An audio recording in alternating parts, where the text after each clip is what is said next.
This is an I Am Listening original podcast. I don't think Keir Starmer himself would say that he'd sealed the deal, because I don't think you should ever take people for granted politically. I think that there is a lot of dissatisfaction with the Conservative government, and that's been reflected in the election results we've seen. I think what Keir Starmer has done is change the image of the Labour Party. He's made it electable. He's made people listen to it again. But there's still work to do. And in our small way, we want to be part of that work over the next few months. Welcome to the Kent Politics Podcast, your go-to source for insightful discussions on local and national political matters. Join us as we take a deep dive into local government across the county. Find out what the key decision makers have to say, what your money is being spent on, and how the party's policies could affect how we live. Plus, don't miss our regular feature, Westminster Watch, where we dissect the latest developments and decisions shaping the political landscape in the heart of the UK's capital. Engage with us as we delve into the issues that matter to you and explore the dynamic world of politics from a Kent perspective. Welcome to the Kent Politics Podcast. In a week, it was revealed there's a spanner in the works in Sevenoaks. Kent County Council set a budget to survive another year, and Medway braces itself for a 4-month road closure. Groan. I'm Simon Finlay, local democracy reporter covering Kent County Council, and I'm joined by my usual accomplices, Daniel Esson, who reports on borough and district councils in Kent. Hello. And Robert Buddy, who is the local democracy reporter for Medway. Hello. Right, and we'll also be speaking to KM political editor Paul Francis about the week in Westminster, and our special guest, Thanet District Council leader Rick Everett. Right, first up, we're going to talk about what's happening in Medway Council. Robert, what's been going on there? So this week I'd like to talk about the various ways in which Medway Council is trying to work, keyword trying, with central government on a number of issues. The first of which is the planned roadworks for Finsbury Hill, which will be closed for 15 weeks while a new entrance to the Maritime Academy is built. The whole road is due to be closed, and it's a major route, and it's bound to cause serious delays as well as severely impacting local businesses. And I understand that Medway Council have written to the government, haven't they? What was that all about then? Yeah, so the council say they've set out a number of possible ways to shorten the length of the roadworks. The initial sort of assessment was that it would take 19 weeks. This was reduced. Medway Council said that was unacceptable, so that was reduced to 15 weeks. And the council's trying to minimise disruption as much as possible. So they've suggested a number of options, such as working 7 days a week, extending working hours from 7 a.m. till 7 p.m, and nighttime working. But these were all rejected by the Department for Education, who's in charge of arranging contractors. The council says they know that these things will mean greater costs, but they say it's worth it to reduce the level of disruption for residents, and have asked the DFE to look again. What else is happening then? So there's also the local plan, which received national attention in December, when Michael Gove called Medway Council one of the worst authorities in the country in terms of planning. Medway were named along with St Albans, Amber Valley, Ashfield, Uttlesford, Basildon and Castle Point as not having a local plan, and the Secretary of State set a 12-week deadline for a timetable for when they would have one. Well, this week Medway Council progressed to the next step of their local plan, which has been consulted upon and is going to go back for consultation again in the summer. Medway Council said from the very beginning that they were always going to meet this deadline, even before it was set by Michael Gove, and the problems were all caused by the previous administration not creating a local plan since 2003. And of course, Medway Council has asked central government for quite a significant bit of help in balancing its budget this year. That's right. As we've spoken before, Medway Council has asked to be allowed to borrow £30 million over the next 2 years to set a balanced budget and get on a safer financial footing. We still haven't heard from the Department of Levelling Up Housing and Communities about this, and the deadline is February 29th, which is also, inconveniently, the date of the budget meeting for the council. If they don't get that permission, the Chartered Institute of Public Finance and Accountancy say there's no way that they can create a credible, balanced budget, and so would likely have to file a Section 114, effectively declaring bankruptcy. So Medway Council's survival is firmly within Michael Gove's hands. So let me get this right. So if Michael Gove doesn't approve the £30 million loan, they can't put forward a balanced budget, and they will have to declare a Section 114 those, and they will go bust. That's right, yeah. Well, thanks, Robert. Now moving on to second-tier councils. Dan, what's been happening in your part of the world? So council-wise, I've been looking at a possible spanner in the works for Sevenoaks District Council's local plan. The proposals are currently in development, but they include a possible whole new village of 2,500 homes at the top of the Darrenth Valley in an area called Pedham Place. But National Highways have told the council there may be some problems with their ideas. Okay. Well, why is that? What's the trouble? So the short of it is that the proposed site for the new village, plans for which are backed by a couple of developers, is extremely close to Junction 3 of the M25. National Highways, which is the central government body which manages road networks, has responded to the council's consultation with some criticisms. It's all quite sort of technical and bureaucratic, but essentially they say the council's proposal for a new village is based on the assumption of some roadworks and improvements to that junction on the M25, which are by no means guaranteed. National Highways say if those roadworks do happen, it will be 2025 to 2030, or maybe even later. I've spoken to the chair of nearby parish council in Ainsford and some local villages who say that traffic in that area is already a nightmare, especially if there's any sort of accident or delay. And they basically say that they don't see any way the roads in that area could be improved to accommodate, thousands of new vehicles that could come from a new village without causing chaos. So what are the council going to do about it then? Well, the local plan, which includes this proposal for a new village, needs to be in place pretty much by 2025, as it will govern Sevenoaks Council's house building from 2025 to 2040. During that time, they need to build an extra 10,000 homes to combat what's been called an acute shortage of housing in the district. But when I confronted the council to ask about these problems that National Highways have raised, they kept pretty quiet about it, basically, and just told me that they'll take into account all the feedback they've received before they propose their revised and sort of final version of their local plan. So as of yet, it's not quite clear whether or not this stuff National Highways has raised will stop this new village being built. But more broadly, the story is a pretty good example of just how fraught local planning and infrastructure actually is. You have so many different agencies involved at every level of government in areas which are essential for local planning, from the road network to countryside management. This kind of thing pretty much never goes off without a hitch. So what else have you been looking at? I understand that there's more problems at the University of Kent. Yeah, so I took a bit of a break from local government business to cover a protest up at the University of Kent against some planned or proposed course closures and layoffs. The uni recently announced a month-long consultation on plans to shut 9 courses and lay off the best part of 60 staff over the next few years as a result. Okay. Why is the county's uni closing courses, and how do the students and staff feel about that, Dan? So basically, the short of it is the university is closing courses because it's in serious financial trouble. It's had some pretty serious cash problems for quite some time. Over the time I was a student at Uni of Kent, it was beset by academic strikes, a long-running voluntary redundancy scheme in an attempt to shed staff and save cash. But at the end of January, they announced a consultation on closing 9 courses, which will include the wholesale closing of the Medway campus, where the buildings will be taken over by the University of Greenwich. They're planning on laying off 58 staff, and courses including modern languages, comparative literature, philosophy and religion, health and social care and journalism are all set to go over the coming years. The response to the news hasn't been too enthusiastic from staff and students. There's a petition signed by the best part of 15,000 people calling for the subjects to be saved. Students and academics I met at a demonstration told me that the situation was pretty dire. The trade union representing academics, the UCU, says that the blame for all of these problems lies squarely at management's door. But others have also said to me that at this point they think the closures and the layoffs are pretty much baked in. There's no chance of saving those jobs and those courses. Well, thanks, Dan. Thanks for all that.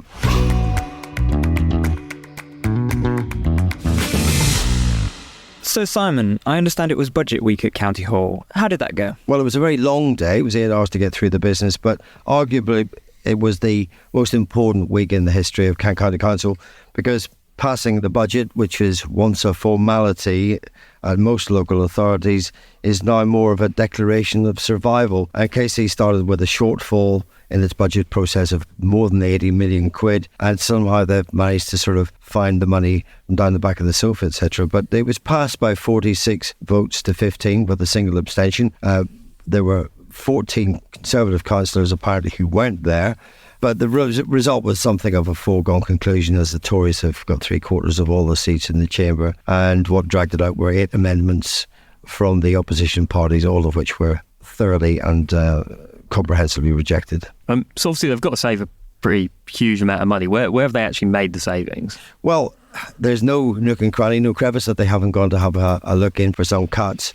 and every avenue appears to have been explored. I mean, there's obviously the raising of council tax by just under 5%. Anything more than 5% will require a referendum. There will be job losses, there will be redundancies, and all frontline services will be looked at. We heard recently about the number of community wardens. That'll be nearly halved, and there'll be a host of other ways that they will be found to save money, not least upping the dividends from investments they've got and securing new contracts and basically trying to find every little bit of saving that they can. It's not saving to reinvest, it's saving for saving's sake. It's all about saving money. And what sort of role are reserves playing in the budget? Well, it's no exaggeration to say that this budget wouldn't have got through if it hadn't been delivered by reserves. I mean, KCC, it's a reasonably prudently run council, outside people say that, independent bodies say that, and it does have a fairly deep and rich amount of reserves. However, the millions of pounds taken this time round will have to be replaced at some time in the future, and KCC, it has to be said, is working through its reserves at quite a startling rate. So what sort of local government finance experts saying about the state of KCC's coffers? Well, John Betts, who's the acting corporate director of finance, said KCC faces rising costs, and he's warned the continued dipping into reserves is not what he called a significant risk. And this guy is important because what he's known in the world of local government as a 151 officer, and he has the power to declare an authority bankrupt under the Section 114 notice, which we've talked about quite a bit recently, which is basically if you can't deliver the services that you have to under your legal obligations, then effectively you have to issue a 114 notice, and that's effective bankruptcy. So KCC survives for another year. Can it survive beyond that? Well, who knows? What the council doesn't know is what it doesn't know. The survival strategy that it does have is set out in a document called Securing Kent's Future, which sort of takes it to the end of the decade. But what it can't do is forecast unexpected financial shocks. I mean, one good example of a shock to the system was with Ukraine, which has pushed up inflation, which has pushed up costs, and when at the same time the government is not giving local government the same amount of funding as it needs to provide the services. This has caused a real squeeze, and that's why most councils are under so much stress at the minute. But in the absence of any signal from the government that it wants to give local government more money, more savings will have to be found and more reserves will be spent. So it's kind of going one way at the minute. But if something unexpected comes along, then KCC, like a lot of other councils, will probably go bust. Well, anyway, that's what's been happening across Kent and Medway. Thanks to Dan and Robert for being here today. Thank you. Thank you very much. Is there a topic that you would like to be discussed on the Kent Politics podcast? Perhaps you've got a question for one of our panel, or you'd like to comment on a hot topic in local or national government. Get in touch by emailing or sending a voice note to kentpoliticspodcast@thekmgroup.co.uk. Okay, next up we're speaking to Paul Francis, our political editor, about the events at Westminster. What's going on then, Paul? Well, it's a week which saw a ticking off for one Kent MP over her use of statistics. And as we all know, there's that old saying, lies, damn lies and statistics. So Laura Trott, the MP for Sevenoaks, has a job in government that goes under the rather grand-sounding title as Chief Secretary to the Treasury and is seen in some quarters as something of a rising star. However, she has been rebuked by the statistics watchdog over claims she made about taxes. The chair of the UK Statistics Watchdog has rebuked her over recent claims on tax cuts for average earners. Trott, according to Sir Robert Choate, who chairs the Statistics Authority, risked misleading or confusing the public in statements to the House of Commons in November, which would probably suggest to a typical listener that the average worker's overall bill has fallen in cash terms. Now, it came after she claimed in November that taxes for the average worker would have gone down £1,000 since 2010. So why does this matter? Well, in some ways, I don't think it does terribly much. It's a fairly light rap on the knuckles, but the MP has come under further scrutiny for a second time when she clashed with Evan Davis on the Today programme on Radio 4, but appeared not to understand the Treasury's forecast for the tax burden and got herself into something of a dreadful tangle. So not the best weeks for someone, as I say, who has been seen in some quarters as a rising star. Okay, listen, well, let's move on to, we hear a lot about target seats in Kent, but we don't hear so much about non-target seats, which apparently are really important in themselves.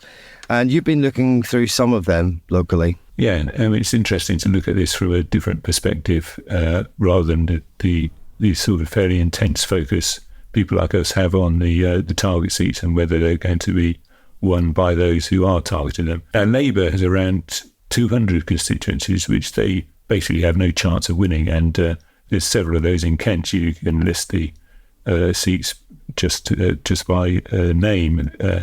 Tunbridge Wells, Sevenoaks, Tunbridge and Malling, all sort of the West Kent seats are fairly no-go territory for Labour.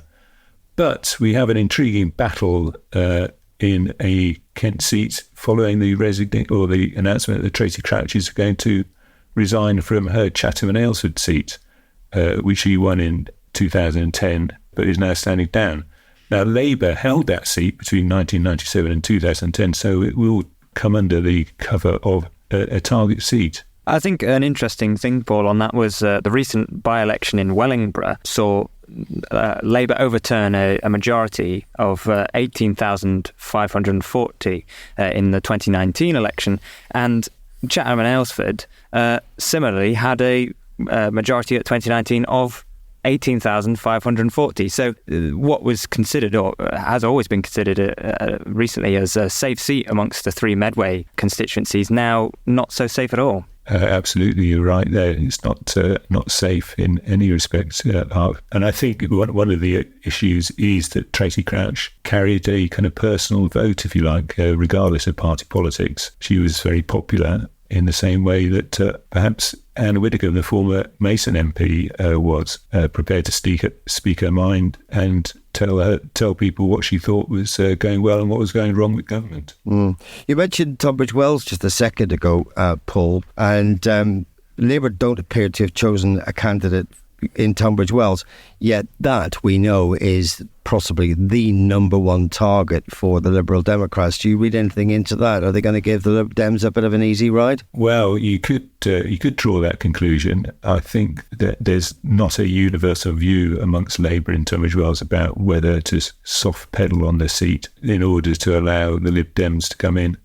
And I think that mirrors some of the other areas of Kent where there have been joint council administrations between Labour and the Liberal Democrats. So there's a template for it, if you like. But I don't see wholesale tactical voting going on in Tunbridge Wells. In some places, like safe seats like this, Labour doesn't really want to give the Lib Dems too much of a free ride, because they've got their eye on the seat. If not at this election, they're saying that the social demographics of Tunbridge Wells are changing in a way which suits them rather than the Conservatives, and the traditional wear of Tunbridge Wells voters, this reputation it has as being a seat where retired people came to live, is not really there anymore. And Labour proved that it could hold its vote and increase its vote in the council elections. Because the Lib Dem candidate in Tunbridge Wells, Mike Martin, who was on this show a couple of weeks ago,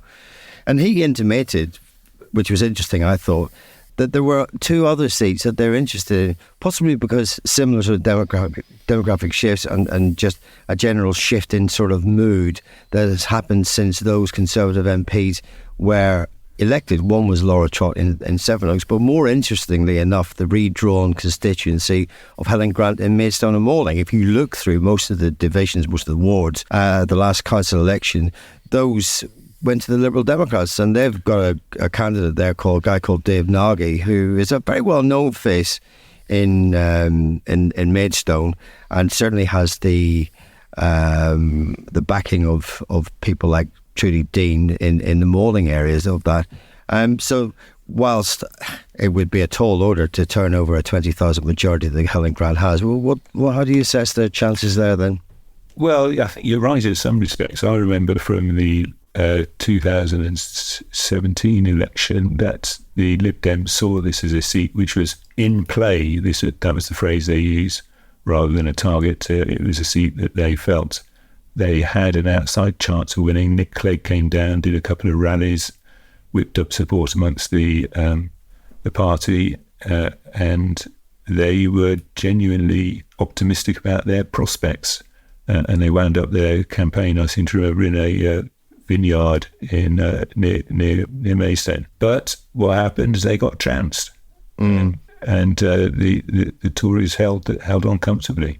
It does seem that the atmosphere has changed. A lot of MPs that got in, in the 2005, 2010, the likes of Tracy Crouch and Helen Grant or whatever, came in at a time when the party was on the rise. It may not have been in government on its own, it may have been in coalition, but they were on the rise. There was an ascendancy there. This now starts to feel a bit like it's the long slide towards the end. Yeah, I think that's always dangerous, isn't it, to say that's what's on the cards, but it does begin to feel. I think we've spoken before about the Tories seeing this, the current situation about their plight as akin to John Major's administration in 1992, where Labour thought they would win and didn't. And of course, the other side, the flip side, is that Labour supporters are saying this is very much like 1997, when we did have a huge landslide. So he takes your money and picks your choice. It was interesting. I read, I was away last week, but I read that Anne Widdecombe has been in touch. She's rocked up to Rochester and on behalf of the Reform Party. You and I will remember Anne Widdecombe not just as an MP, but a couple of years ago when she did a turn for the Brexit Party at the Detling Showgrounds in front of, must have been, I think, about 3,000 or 4,000 people in that hall that day. It was quite remarkable. And when she walked down the central aisle, it was like there was almost like the waves came in. She was walking down the aisle, and everybody wanted to shake her hand, put their arm on her shoulder, and stuff like that. It was quite remarkable, and it just made me wonder: is she thinking of standing? And if she stood in Maidstone and Malling, which is sort of nominally her old seat, although with new boundaries, whether that would affect the result. Do you think she would come back at this stage in her life? Well, I'd like to, in a sense, from the perspective of a journalist covering politics, it would be great, wouldn't it? But beautiful, wouldn't it? She did stand for the Brexit Party, but did so in the West Country, Devon and Cornwall way, I think it was. So while she stood as a candidate for the Brexit Party, she did so in somewhere different. Now, I don't really think there's much prospect of her trying to resume or rehabilitate herself in Maidstone as a Conservative candidate, and I'm pretty sure the Conservatives would draw the line. No, I wasn't thinking as a Conservative, but I was thinking of for the Reform Party, and would that put extra pressure on Helen Grant's vote? Well, let's remember that Helen's lost a lot of the sort of like very sort of safe, wieldy type villages, and there's rural parts of the constituency where the vote would be fairly solid. Yeah, I think she has, as you say, lost some of her support that she had at the outset, but remarkably, or maybe not remarkably, but has in each of the elections she's fought won reasonably comfortably. So as I say, I don't expect her to be challenged by the Reform Party, at least, and maybe not as direct a target as the Liberal Democrats want it to be. I think the Lib Dems have always targeted Maidstone as an area where they feel they have a good chance of winning, but it just hasn't happened for them. You and I will go back and remember Jasper Gerard, yes, who stood, and a journalist at the time who was fighting with the Lib Dems. He ran them pretty close. He had a really good campaign, but when it came to the vote, things didn't move in his direction. Yeah, and I think Peter Carroll fought it a couple of times as well, and he didn't get it either. So there's been a succession of Liberal Democrat Party leaders who've come down expecting to have a good chance of winning and haven't. So maybe the Lib Dem strategy this time around will be to have no high-flying visitors down on the campaign trail. Yeah. As indeed, sometimes the Conservatives, local Conservatives, don't like the idea of hosting a visit by VIP visitors because they think it does them more damage than good. Particularly if that person has been in the news for things that perhaps they shouldn't have been in the news for. Yes, absolutely. Yeah, okay, listen. Look, Paul, thank you very much indeed for your time today. It's been fascinating speaking to you as always, and catch up with you very, very soon. Yeah, look forward to the next time.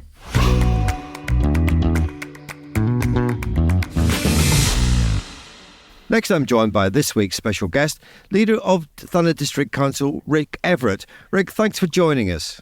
Looking forward to it, Simon. We always talk about our guests' journey into politics. Can you just sort of guide us how you got into politics? Yeah, so I've always been interested in politics, and in fact, I studied politics at university in the 1980s, a long while ago, and I've always been a supporter of the Labour Party. But interestingly, my first active involvement in politics was in a campaign against the Labour Party in Greenwich in the 1990 local elections, and basically the issue was that Charlton had been playing at Crystal Palace's Selhurst Park ground for 5 years, wanted to come back to their ground, put in a planning application, and the council rejected it and were quite hostile to Charlton coming back to their original ground where they'd played since 1919. So we stood against the council in the local elections, and we fielded candidates in every seat bar two. And we took 15,000 votes, which was about 11%. We unseated the chair of planning. We didn't actually win any seats ourselves, but we helped unseat the chair of planning. And we ran the leader of the council very close. And very quickly after that, Greenwich Council gave planning consent for Charlton to return to the valley. So that was a kind of Ealing comedy political experience. It was absolutely extraordinary, but it certainly fueled my passion for the democratic process and my understanding of it. And I went on to become a Bexley Labour councillor in 2002, served there for 4 years. And after that, we moved down to Thanet, and I eventually got onto Thanet District Council in 2011. And I'm in my third term on Thanet District Council. Yeah, just should point out actually that you've had a long association with Charlton Athletic, which sort of, we can explain why you did what you did back in the early 90s. So just tell us a little bit about your involvement with Charlton. So I've been going to Charlton since I was 7, in the back end of 1969. In fact, I was still 6 then. And obviously as a fan, but I really got involved after the club moved to Selhurst Park, which was opposed by me and quite a few other people in 1985. I ended up through that reporting on Charlton for the local paper, as well as running the campaign. I became sports editor of the local paper. And in 1998, I was asked to go and set up a communications department at the club when they got promoted to the Premier League. So I actually worked for the football club for 14 years. And subsequently, I was involved in running coaches from all over Kent, which still run today, albeit at a lower level. But we were taking up to 5,000 people into the valley on match days when Charlton were in the Premier League, from Kent and indeed from East Sussex and parts of Essex. Yeah, very well supported in this part of Kent anyway. Really, really interesting. Listen, just want to talk to you about Thanet, about Labour managed to overturn the Tories in Thanet. Do you think that that's a good sign for Labour's prospects locally in the general election this year? Yes, I think it's an encouraging sign. We took 40% of the vote in Thanet, which is certainly the highest we've taken in the last 20 years. And indeed, it's the first majority Labour administration in Thanet since the 1999 to 2003 council. And I think, the obvious coincidence is that was the time that Tony Blair was in office and Labour were doing very well nationally. So I think we're very encouraged. We're certainly not taking anything for granted. We know it's a difficult area for the party. When there was a Labour MP in the South Thanet seat, Steve Ladyman, he had quite a small majority even in 1997, 2001 and 2005. So it's not the easiest seat for Labour. There are new boundaries which help us a little bit. Parts of Margate are coming in which are potentially more favourable to us than bits of Sandwich that are going out. But we certainly know there's a lot of work to do to get people on side and get Polly Billington, our Labour candidate in the East Thanet constituency, elected. Do you think that Keir Starmer has managed to seal the deal with the British public? I don't think Keir Starmer himself would say that he'd sealed the deal, because I don't think you should ever take people for granted politically. I think that there is a lot of dissatisfaction with the Conservative government, and that's been reflected in the election results we've seen. I think what Keir Starmer has done is change the image of the Labour Party. He's made it electable. He's made people listen to it again, but there's still work to do. And in our small way, we want to be part of that work over the next few months. Moving on to more local issues, the new Labour administration at Thanet Council under your leadership has put a pretty big emphasis on social housing, saying that your council wants at least 400 new affordable homes by 2027. That's quite a small ambition, really, is it, compared to the need? It's about being realistic about what you can achieve. The council itself doesn't have large amounts of land that it can develop for affordable housing. We're doing what we can in that respect, and there are new sites that have been brought forward on land that the council does own. But what we're also looking to do is work in partnership with developers to take up the housing which they have to allocate as affordable housing as part of their planning application process, but which they're unable to find providers to use. In the past, those properties went to housing associations, but housing associations are in general no longer willing to take on those properties, so they would not be used for affordable housing if the council didn't step in. And obviously it's such a serious situation that we're in terms of housing need in Thanet and of course more generally, that we've got to take whatever opportunities we can. We'd love to do more than 400. We're saying 400 is our ambition. We think that's very realistic. We're doing pretty well towards that. We're into the hundreds already, and we've not been in office a year yet. So I'm pretty optimistic about it. Of course, we can't solve the whole housing problem in Thanet by doing that, and we wouldn't pretend that we can, but we're going to do everything we can because we understand that the need is there. One of the big problems that housing brings, and we've seen a lot of housing all over Kent, is the problem of roads.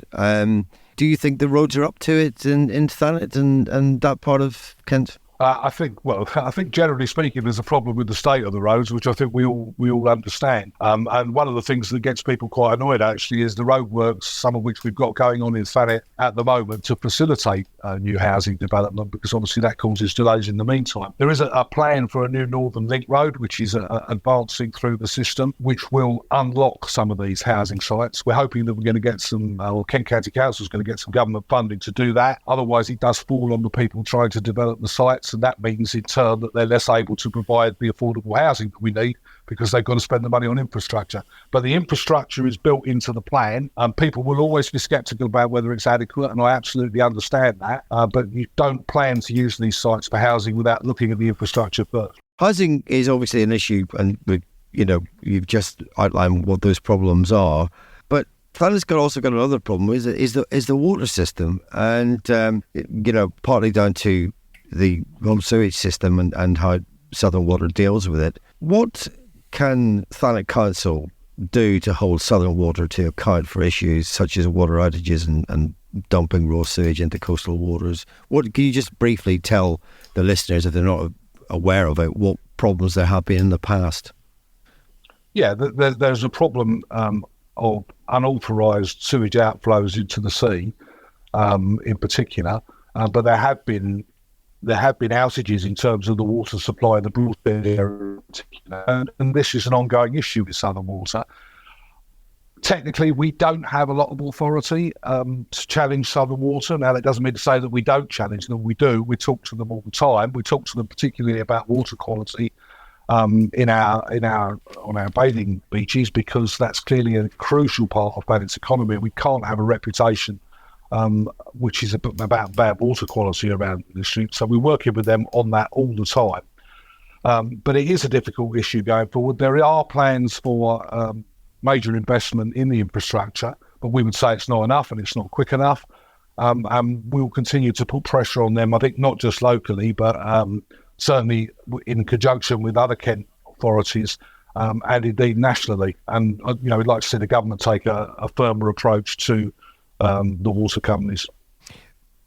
They make a huge amount of money. They also award themselves a huge amount of bonuses and all the rest of it. Do you think the fines are adequate enough, and do you think there should be criminal charges against the management of these companies when they continually allow all this raw sewage to be pumped into coastal waters? Do you think that there should be a criminal route? I think that there certainly needs to be a tougher regime. There needs to be tougher regulation, and whether that's part of it or not, I don't know. But I certainly think that they need to be held to account, and that lack of accountability is part of the problem in the system. Why do you think there is? Why do you think there is a lack of accountability? Well, because I think that when the privatised water system was set up, there was a lack of proper attention to regulation. I mean, I don't believe that the water companies should be in the private sector. I think that, I think even at the time that water was privatised, there was a feeling that it was the wrong thing to do. And it's not something that I would have supported at the time, but we are where we are. And I understand that not everything can be changed back to where it was. What we need to do is, the important thing is that we change the outcomes. And government, that needs to be government-led, really. Do you think that Southern Water are now listening and are trying harder to play nicely with the political parties in Kent, because they've held their hands up, they've paid a huge amount of money in fines? Do you think that there's a greater willingness on their part to try and put it right? I think that they're much more engaged with us. They talk to us and they talk a good game, but I think everybody understands that it's what actually happens which matters. The conversations don't mean anything if they continue to cause the problems that they've caused in recent years. Do you think that there have been fewer problems in the last little period of time, say the last year, than compared to what was happening, say, 4 or 5 years ago? Do you think it's got better? I think there have been less headline-making events, but of course, the more these things go on, the less they make headlines, because people become accustomed to the problems. So I think you'd have to look at that statistically, really. I think that they're more aware of the need to prevent these things. Whether they're actually being successful in preventing them is another matter. Okay. Another major issue of controversy in Thanet is Manston Airport. Its possible reopening as a cargo hub has been caught up in some legal challenges, and its future as yet is uncertain. I know that some of your councillors have been very involved in the campaign against its possible reopening. What's your position on that? I think that the position is that the council has no say. We've got to a stage in the process where the council in its local plan has protected the site for potential aviation use, and it's really up to the legal process to sort itself out and decide whether the Secretary of State has made a lawful decision. If he has made a lawful decision, then the council will get on with it, insofar as it has a role in working with River Oaks strategic partners who own the airport, to make sure that whatever happens, we mitigate the effects on residents and on the local environment to the greatest extent we can, while getting whatever benefits are available for the local community. So what I'm committed to doing is working constructively with the situation that emerges from the process. But the reality is, and despite what people say every time there's an election, Sevenoaks District Council has no say at this point in whether the airport reopens or not. The big question, I think, for the owners is whether they've got a viable business plan. And we'll only know that if and when they get the opportunity to bring it forward. Okay, you made your point very clear, but TDC's role aside, do you think that it should reopen as an airport in any way? I don't think it will reopen as an airport, if I'm honest, because I don't think that the plan is likely to be viable. All the studies that have been carried out on this have challenged the need, have said that there isn't actually the demand for it. The owners have a different view, and that's fine. The Secretary of State seems to have taken a decision regardless of the facts. We'll see whether he's taken a lawful decision. My view is that whatever you think about it, the question is it viable? And my personal opinion, and it is only a personal opinion, is that that's unlikely. Okay. Rick Everett, thank you very much indeed for your time. Really appreciate it. And all the best, and up the attics. Okay, thanks very much. Well, that's it for this week's Kent Politics podcast. Thanks for listening. Don't forget to tune in to KMTV on Fridays at 5 p.m. for their politics show. And we'll be back next week with more top news and analysis. All the best now. Thanks for listening to the Kent Politics Podcast. Don't forget to check out stories throughout the week on the politics page of Kent Online. And you can watch the Kent Politics Show with Rob Bailey on KMTV every Friday at 5 p.m.